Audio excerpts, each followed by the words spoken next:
Se reanuda la sesión. Damos la bienvenida a Eduardo Hunda Sanzana de la Sociedad Chilena de Astronomía, quien expondrá sobre la necesidad de una protección constitucional del cielo nocturno. Don Eduardo tiene la palabra.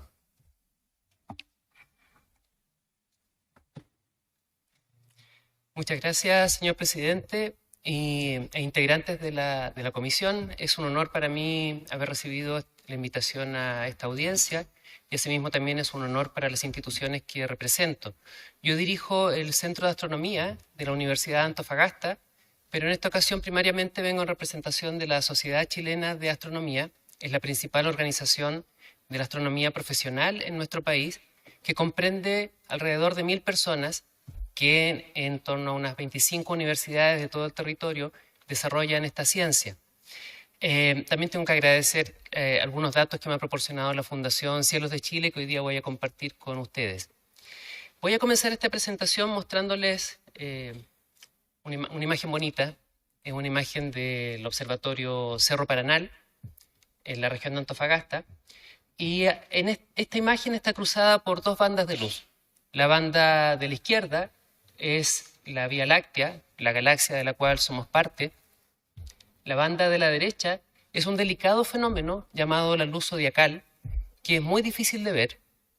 Consiste en la dispersión de luz solar por parte de partículas que están en el plano de traslación de los planetas. Son partículas de polvo que están entre los planetas. Ver esta luz zodiacal requiere cielos extraordinariamente limpios y oscuros. Y una de las personas que vio este fenómeno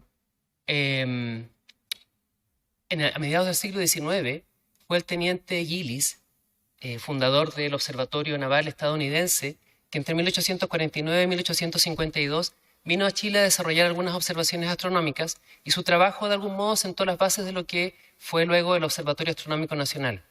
El teniente Gillis escribe respecto a la luz zodiacal que en ninguna otra parte del mundo la ha podido ver así de bien. Y me imagino que estamos todos pensando que él estaba observando desde el norte de Chile, pero en realidad él estaba observando desde el centro de Santiago. Quise partir con esta anécdota porque creo que pone en perspectiva que nuestra relación con el entorno nocturno ha cambiado dramáticamente en el cotidiano en los últimos 200 años.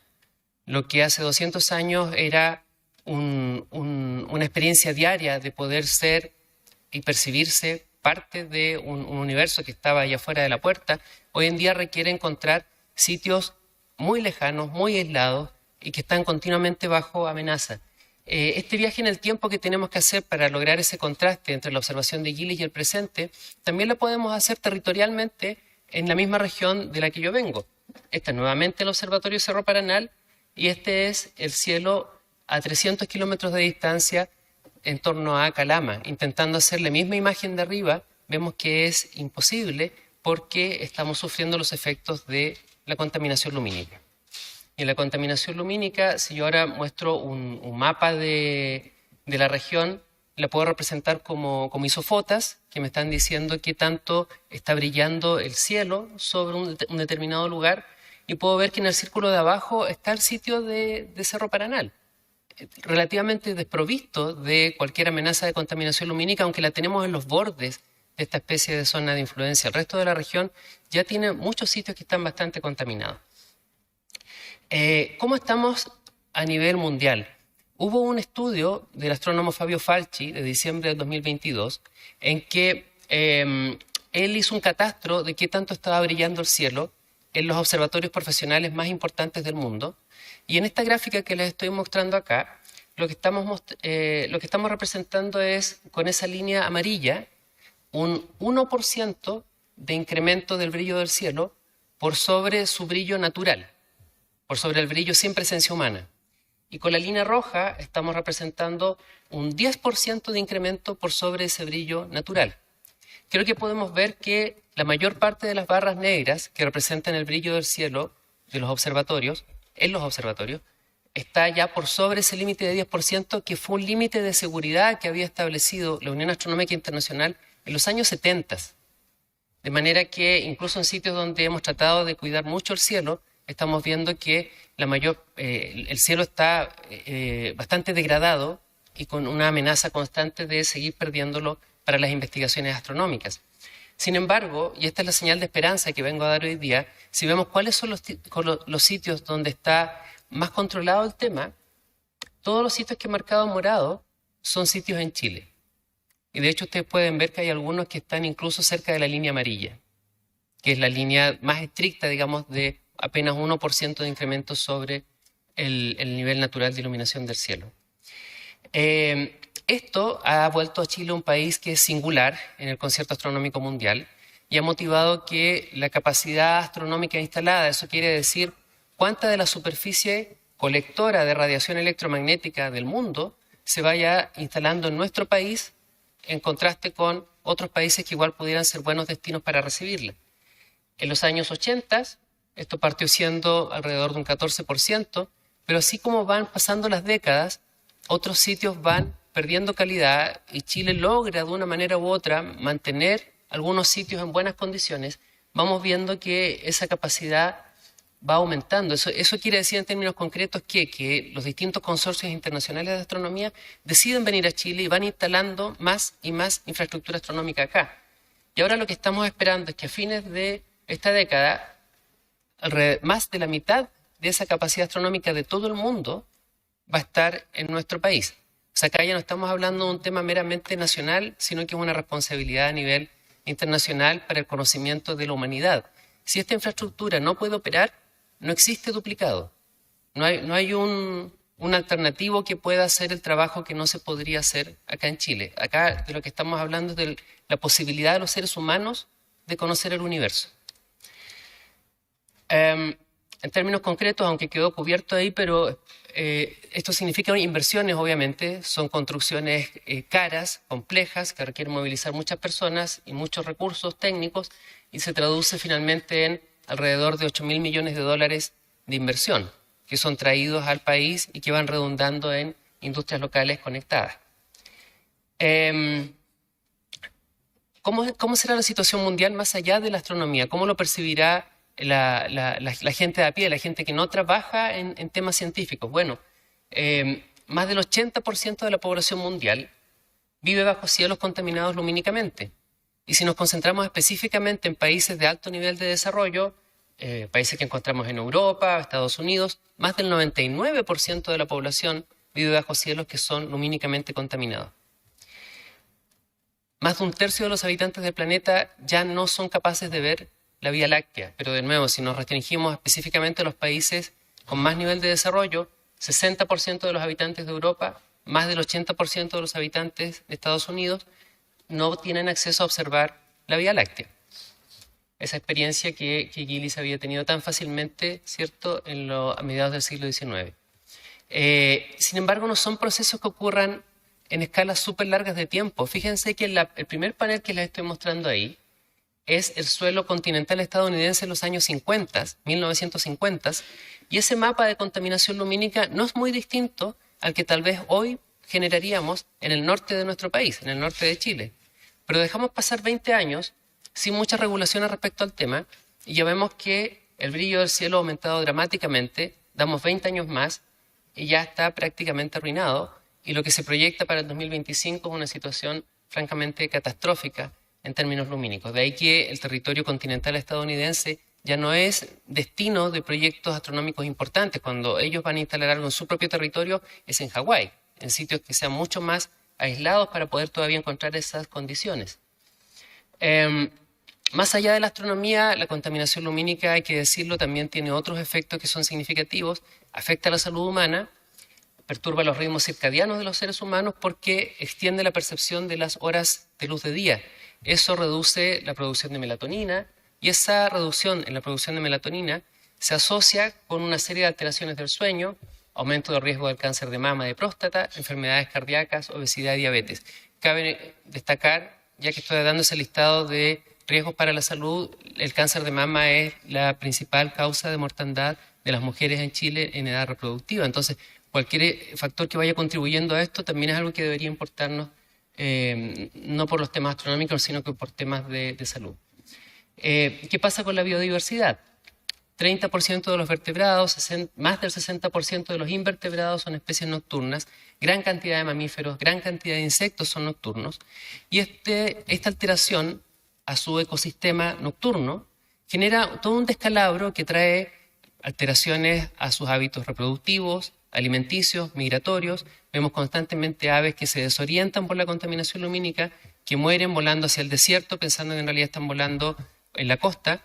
El loco, que nos interesa como una especie de valor económico en nuestro país, reduce sus hábitos alimenticios y va perdiendo calidad. Las abejas reducen sus tasas de polinización. Si nos interesa proteger la agricultura, deberíamos tener probablemente las orejas muy abiertas a esto. Y casi que ni hay que decir que esto tiene un efecto fuerte en educación, turismo, patrimonio, porque perder el acceso a observar estos laboratorios naturales introduce obstáculos para la educación científica basada en evidencia, para el turismo de intereses especiales en astronomía y también para la preservación de un patrimonio cultural de los pueblos originarios del norte, que se basa mucho en la observación de zonas oscuras del cielo. Las constelaciones oscuras son un elemento distintivo de los pueblos andinos. ¿Cuál es la situación legal? Aquí me voy a lo medular de esta presentación. Todo parte en 1980 con la Constitución Política de la República, pero lamentablemente tenemos que esperar, ya lo saben, 14 años para que en 1994 la Ley 19.300 establece las bases generales del medio ambiente. De ahí tenemos que esperar 8 años para una primera norma sobre contaminación lumínica, un decreto del Ministerio de Economía, y luego 14 años más para una revisión de esa norma que lo deja por fin en el Ministerio de Medio Ambiente. Sin embargo, todas estas son normas técnicas de emisiones, pero que aún no consideran a la iluminación nocturna como un contaminante. Entonces hay una situación que es bien rara. Todo el tiempo que hemos hablado de que hay una norma de contaminación lumínica en Chile, ocurre en un contexto en el cual la Ley 19.300 aún no considera dentro de la lista de contaminantes a la iluminación artificial nocturna, hasta el año 2019, cuando por fin es agregada por la Ley 21.162, y de esa misma modificación legal surge que se crearon una serie de áreas astronómicas que fueron decretadas la semana pasada, esto está saliendo recién del horno, donde se va a tener un mayor cuidado en relación a la protección del cielo, porque si un proyecto se fuese a instalar, va a tener que pasar por estudios de impacto ambiental que evalúen el factor de iluminación nocturna. Y viene también este año, esperamos, una tercera revisión de la norma de contaminación lumínica. Sin embargo, esta demora de 40 años entre que empezamos a hablar de medio ambiente hasta que nos damos cuenta de que la iluminación artificial nocturna es un contaminante, la verdad es que puede costar bien caro, y por eso pongo esa escala de tiempo de lo que ocurrió en Estados Unidos, como para ilustrar un poco el tiempo de inacción, lo que puede estar generando en el ambiente. Y podríamos preguntarnos si es que en Chile pasó lo mismo o no en alguno de estos largos periodos. Lamentablemente no tenemos datos tan atrás en el tiempo, pero sí tenemos datos de fines de los 90, de cuando empieza a valer la norma de contaminación lumínica. Y la situación es esta. Podemos ver que a pesar de tener norma de contaminación lumínica, la contaminación lumínica no hizo sino aumentar. Y una de las razones para ello es que es una norma que en gran medida, en términos prácticos, funciona reactivamente. Cuando ya hay contaminación instalada, entonces yo tengo que denunciarla, se fiscaliza, puede que haya un proceso al respecto, pero muchas veces por falta de recursos humanos, materiales, incluso esas denuncias tal vez quedan en nada. ¿Qué proponemos entonces? Lo que proponemos es una de dos opciones de cómo manejar el tema, pero básicamente consiste en reconocer el cielo nocturno como un bien común que hay que proteger en nuestro país. Una opción de hacerlo sería por la vía de los derechos, agregando en el artículo 16 del anteproyecto, a continuación del inciso 29, un inciso parecido que hable del derecho de acceso al cielo nocturno de conformidad a la ley. Sin embargo, quiero adelantarme a que probablemente la discusión se instale la inquietud de, bueno, pero es que si agregamos el cielo nocturno, ¿por qué no agregamos también esto y aquello? Y entonces al final se vuelve una constitución muy compleja. Escuché las presentaciones de los expertos de medio ambiente el día miércoles, de manera que vengo con una respuesta para eso. Y la opción 2 toma como inspiración lo que hacen algunas constituciones en el mundo, y es que a pesar de hablar de medio ambiente en general, reflejan ciertas preocupaciones de esos países por proteger algunos aspectos específicos del medio ambiente. Ustedes pueden ver esas 4 constituciones que estoy citando, que no es una revisión exhaustiva, hay varios otros ejemplos. Se habla siempre de medio ambiente, pero parece que les preocupaba particularmente los bosques en algunos casos, las tierras agrícolas en otros casos, el espacio aéreo en el caso de Croacia, que dio lugar a que fue el primer país del mundo que tuvo una ley de contaminación lumínica de todo el territorio. Entonces, ¿por qué no podría ser Chile el caso en que le demos especial consideración al cielo nocturno como algo a singularizar? Entonces, esa opción 2 es que en algún preámbulo o artículo aparte donde se listasen esos bienes naturales comunes para los cuales valga una serie de derechos de los seres humanos, entonces la petición ahí es agregar cielo nocturno a la lista, que quizás es una solución económica en términos de redacción de la Constitución. Termino brevemente con las 3 conclusiones fuertes de esto. Las principales inversiones astronómicas del mundo están en Chile, son de largo plazo, favorecen a la comunidad chilena, probablemente vale la pena proteger esto. Por otro lado, Chile es la principal reserva de cielos oscuros del mundo y proteger este bien común no solamente ayuda a la investigación astronómica, sino que a la salud humana, biodiversidad, educación, lo que me pidan. Y finalmente, espero haber mostrado que en 40 años previos las protecciones legales fueron un poco lentas, no fueron muy efectivas. Acá tenemos la oportunidad de que para los siguientes 40 años nos adelantemos y Chile sea el primer país del mundo que establezca en su Constitución la protección del cielo nocturno en reconocimiento a que es un país excepcional en esta materia a nivel planetario. Gracias.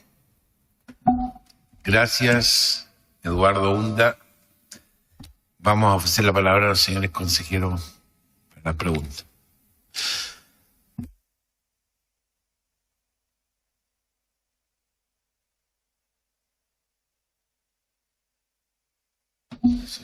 Consejero Aldo Valle.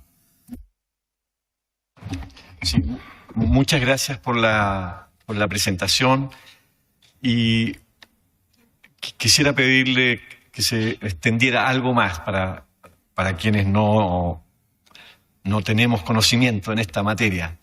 El hecho de que Chile pierda esta capacidad de tener cielos hoy día no más transparentes, dada su...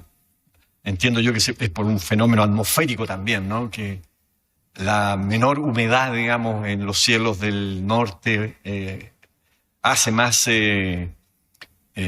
prístino, ¿no? La observación. Y claro, no podríamos nosotros, creo yo, quedar indiferentes al hecho de que Chile tal vez es el único país que pueda ofrecer en el planeta esa condición por un tiempo más largo, más prolongado, y que lo que se pierde, lo pierde la humanidad, o sea, lo pierde los seres humanos, ¿no? En el sentido de poder seguir observando el universo con la posibilidad entonces de reconocer todas las maravillas y todavía descubrimientos que tenemos que hacer. Y es por eso, porque nos interpela, ¿no? En el sentido de que no asumir el Estado de Chile, la sociedad chilena, ¿no es cierto?, un mayor compromiso, tiene un efecto que probablemente la mayoría de nosotros y de los ciudadanos y las ciudadanas desconocemos. Era esa la consulta, presidente. Gracias, consejero Aldo Valle. Ofrezco la palabra al comisionado experto Flavio Quesada. Muchas gracias, presidente, y por su intermedio quisiera agradecer por la exposición tan profunda y de calidad que se nos ha hecho. Quisiera hacerle una pregunta en el contexto que es precisamente en estas materias en las cuales las constituciones son vanguardistas, entonces que este debiera ser un espacio en el cual reflexionar sobre si serlo. ¿Qué países, no necesariamente a nivel constitucional, sino que legal, nos recomienda que nos fijemos, porque tendría alguna buena regulación como para estudiar esos casos? Sé que mencionó aquí algunos, pero a nivel constitucional me interesaría a nivel legal, como qué países tienen una buena regulación para abordar la contaminación lumínica, que no aconseje, si es que sabe, evidentemente, si no podemos seguir luego conversando. Muchas gracias. Gracias, comisionado Flavio Quesada. Tiene la palabra el consejero Carlos Recondo.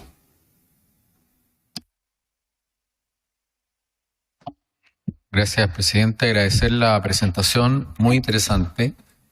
Y quería hacer una pregunta. Primero, pedir excusa. A lo mejor nuestra expositora nos planteó lo que voy a preguntar y no me di cuenta, pero la contaminación lumínica, como la describe usted, obviamente que es un fenómeno creciente, tanto así que los países desarrollados, Europa, etcétera, ya los porcentajes de la imposibilidad de acceder a cielos más despejados es mucho mayor que en Chile o en otros países. Entonces, si esto es creciente y efectivamente Chile es una reserva importante, más allá del tema constitucional,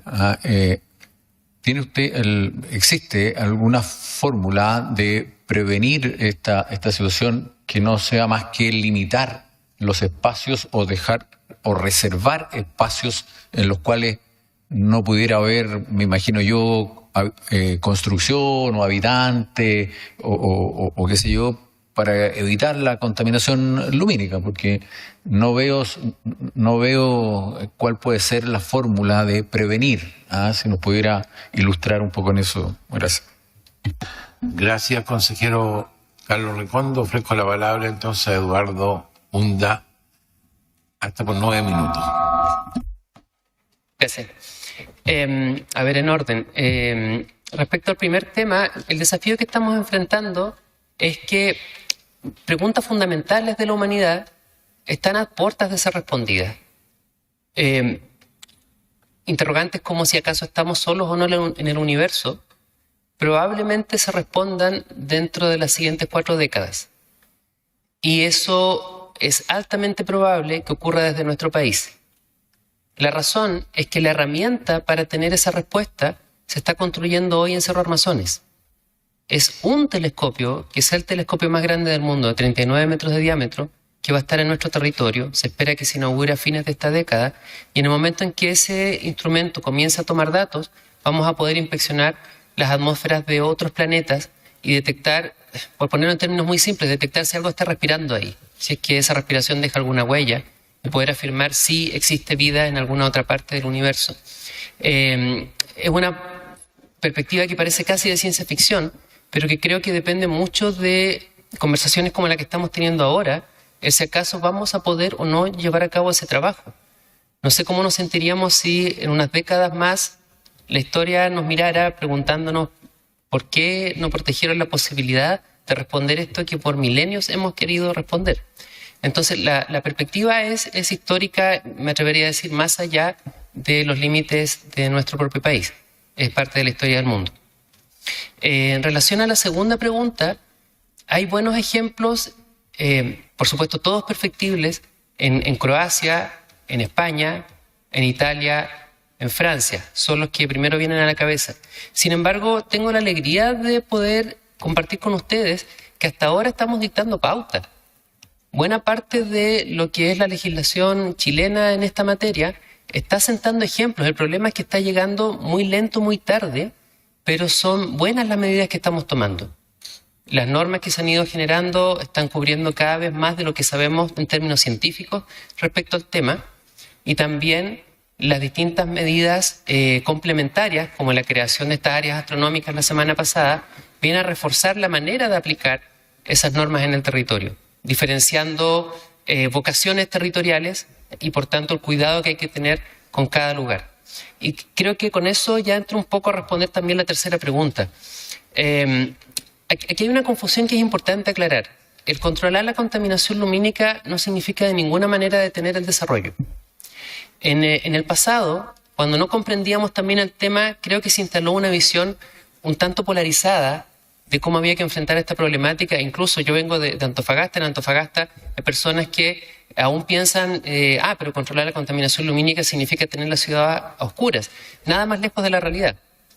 Hoy en día las tecnologías nos permiten hacer buenos diseños de iluminación, de manera que la luz esté donde la necesitamos, cuando la necesitamos, para lo que la necesitamos, ¿cierto?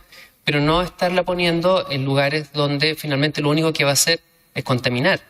En términos de la coexistencia de distintas industrias en el desierto, la empresa astronómica como tal y las empresas mineras, por decir algo, la verdad es que se han instalado muchos malos hábitos de iluminación en las faenas industriales en el desierto. Pero eso no significa que las faenas industriales tendrían que cerrar, simplemente deben iluminar bien, con las luces de los colores correctos, las intensidades adecuadas, con las frecuencias adecuadas. Y para todo eso hay suficientes criterios técnicos que hoy en día están desarrollados, bien maduros, con los cuales se puede asesorar este desarrollo que esperamos que sea sostenible para todos finalmente. Muchas gracias, Eduardo Hunda Sanzana, por su muy interesante exposición de un tema apasionante. Vamos a agradecerle entonces su exposición y vamos a pasar al siguiente invitado,